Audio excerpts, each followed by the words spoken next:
Salam sejahtera bagi saudara sekalian dimanapun berada. Firman Tuhan untuk kita minggu ini 20 Februari 2022, Lukas 6 ayat 27 sampai 37. Demikian firman Tuhan.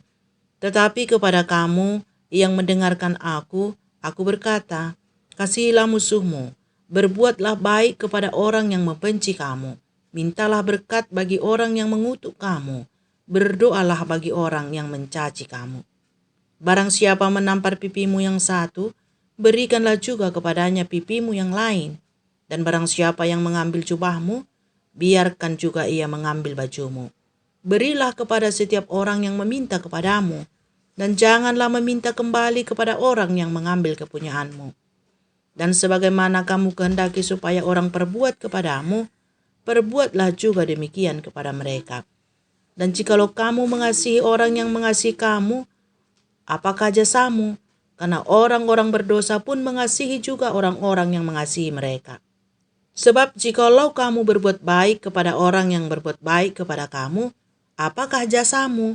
Orang-orang berdosa pun berbuat demikian.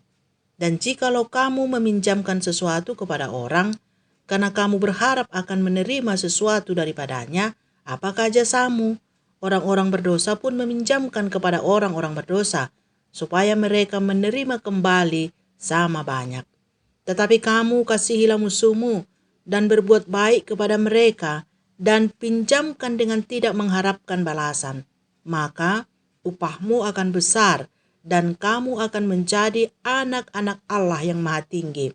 Sebab ia baik terhadap orang-orang yang tidak tahu berterima kasih, dan terhadap orang-orang jahat. Hendaklah kamu murah hati, sama seperti Bapamu adalah murah hati. Janganlah kamu menghakimi, maka kamu pun tidak akan dihakimi. Dan janganlah kamu menghukum, maka kamu pun tidak akan dihukum. Ampunilah, maka kamu pun akan diampuni. Sampai di sini firman Tuhan. Saudara-saudara yang terkasih di dalam Yesus Kristus, tema khotbah untuk kita pada Minggu Heksagesima ini atau Minggu 60 hari sebelum kebangkitan, membalas kejahatan dengan kebaikan. Saudara-saudaraku, tahukah saudara bahwa semua yang kita perbuat ataupun yang kita lakukan selalu ada dampaknya. Ada upah atau ganjaran yang didapat atas setiap perbuatan. Tidak ada perbuatan yang berlalu begitu saja tanpa ada akibatnya. Bahkan ketika kita tidak sadar tentang apa yang kita perbuat, Allah tetap memperhitungkannya. Seperti tertulis pada Matius 25 tentang penghakiman terakhir. Manusia itu tidak menyadari apa yang mereka perbuat selama hidupnya. Yang berbelas kasih dan yang tidak berbelas kasih, semua diperhitungkan untuk mendapatkan ganjarannya masing-masing. Yesus juga sering mengajarkan tentang dampak, upah, jasa, atau konsekuensi setiap perbuatan. Upah, jasa, balasan itu bisa datang dari manusia dan datang dari Allah sendiri.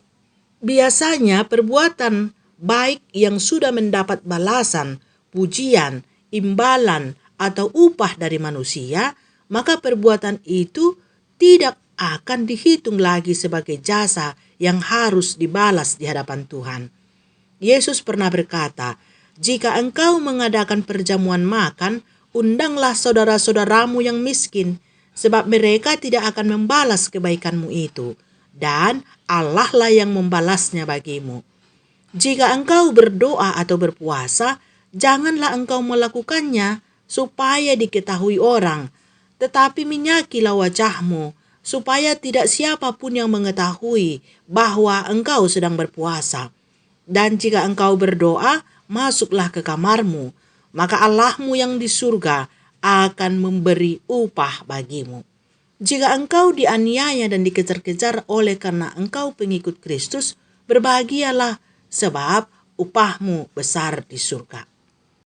Dalam nas khotbah ini, Yesus mengajarkan supaya membalas kejahatan dengan kebaikan, sebab dengan demikianlah ada jasa yang diperbuat, tentunya untuk mendapatkan upah atau balasan dari Allah. Ketika seseorang melakukan kebaikan kepada orang-orang yang berbuat baik padanya, itu bukanlah jasa, tetapi semacam balasan atas perbuatan baik orang lain itu. Dan hal ini juga dilakukan oleh orang-orang berdosa dan para penjahat. Mereka melakukan yang baik kepada orang yang berbuat baik padanya. Jadi, tidak ada bedanya atau istimewanya dan tidak ada jasa di situ yang patut dibalas oleh Tuhan. Tetapi jika kejahatan dibalas dengan kebaikan, maka disitulah seseorang menjadi berbeda dari penjahat atau pendosa dan akan dihitung sebagai orang yang berjasa yang tentunya akan diberi upah oleh Allah. Jadi, jangan bersusah hati dan berkeluh kesah jika ada orang yang berbuat jahat kepada saudara. Tetapi pakailah kesempatan itu untuk mendapatkan jasa dengan cara membalasnya dengan kebaikan. Dan jika selama ini saudara mengira bahwa saudara adalah orang hebat dan berprinsip dengan berkata, "Aku ini adalah orang baik jika engkau baik, dan aku akan jahat jika engkau juga adalah jahat. Dan aku tergantung dengan bagaimana engkau memperlakukan aku," ini berarti saudara masih masuk dalam kumpulan orang-orang berdosa.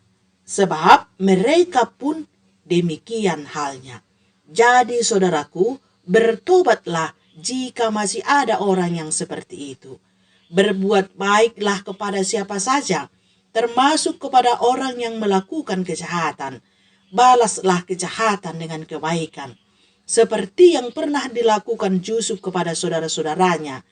Walau saudara-saudaranya telah berbuat jahat padanya, tetapi ia tetap berbuat baik kepada saudara-saudaranya itu. Itu ia lakukan sebab ia adalah orang pilihan Allah. Jadi dia berbuat seperti yang Allah inginkan. Dalam ayat 32 sampai 33 dituliskan, "Dan jikalau kamu mengasihi orang yang mengasihi kamu, apakah jasamu? Karena orang-orang berdosa pun mengasihi juga orang-orang yang mengasihi mereka. Sebab jikalau kamu berbuat baik kepada orang yang berbuat baik kepadamu, apakah jasamu? Orang-orang berdosa pun berbuat demikian." Saudara-saudara yang dikasihi Tuhan Yesus Kristus, kita ini hidup di antara orang-orang jahat, dan mungkin kita sendiri juga adalah orang-orang jahat itu. Jadi ingatlah untuk selalu berbuat baik di mana saja dan kepada siapapun, termasuk kepada orang-orang jahat. Sebab itu berkenan kepada Allah, Bapa kita yang murah hati itu. Yang menjadi pertanyaan, kebaikan apakah yang harus kita perbuat? Membalas kejahatan orang lain? Yesus mengatakan, "Kasihilah musuhmu, berbuatlah baik kepada orang yang membenci kamu, mintalah berkat bagi orang yang mengutuk kamu, berdoalah bagi mereka yang mencaci kamu. Barang siapa menampar pipimu yang satu, berikanlah juga kepadanya pipimu yang lain. Dan barang siapa yang mengambil jubahmu, biarkanlah juga ia mengambil bajumu." Ini kedengarannya sangat sulit dan mustahil, tetapi inilah yang harus dikerjakan pengikut-pengikut Kristus. Dan ketahuilah bahwa hanya dengan demikian kita dihitung sebagai anak-anak Allah dan sebagai orang yang mempunyai jasa yang tentunya akan mendapatkan upah dari Tuhan. Lihat ayat 35.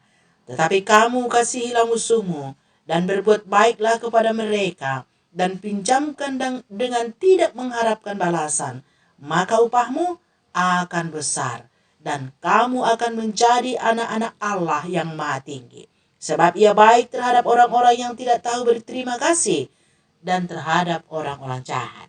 Jadi saudara-saudaraku, jangan lagi ada orang yang mengutuk atau membenci orang-orang yang membencinya, atau memberi pinjaman untuk mengharapkan kembali.